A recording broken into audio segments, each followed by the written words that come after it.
එයා තාම නිදි. ඊයරේ කලින්ම නිදාගත්තනේ නිදහස් දවසේ උදෙන්ම නම් හැරවන්න එපා කියලා.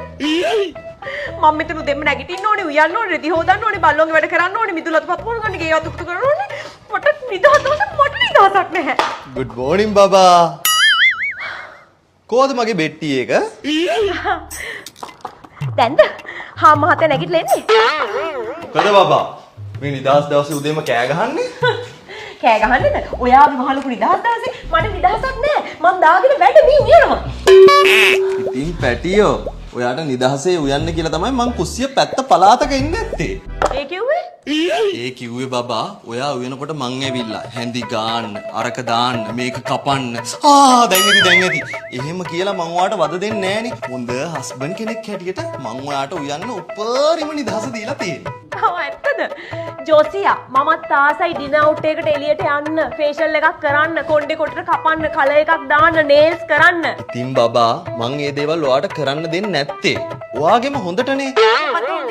ඉතින් බබා, ඔයා එළියෙන් කාලා ඔයාට කොලෙස්ටරෝල් සීනි හැදුනොත් එහෙම ඔයාට පුළුවන් ද දැන් ඔය ඉන්න වගේ නිදහසේ ඉන්න?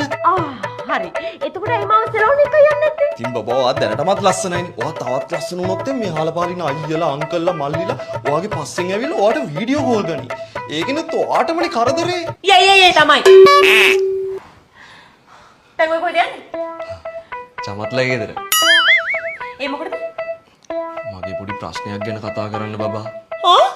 දැන් ඔයාට මෙච්චර ගෑණියෙක් ඉන්නවා ගෙදර. ඔයාගේ ප්‍රශ්න ටික මාත් එක්ක කතා කරන්න බෑ. ඔයා යනවා ඒ ටික කතා කරන්න ඔයාගේ යාළුවෙක්ගේ ගෙදර.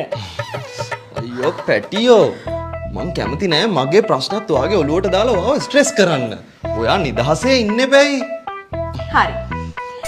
එහෙනම් මම නිදහසේ ඉන්න. යනවා අපේ අම්මලා ගෙදර. එතකොට ඔයත් නිදහසේ? මාත් නිදහසේ. හොද්දට ලුණු දාලා නෑ, දාගෙන කනවා.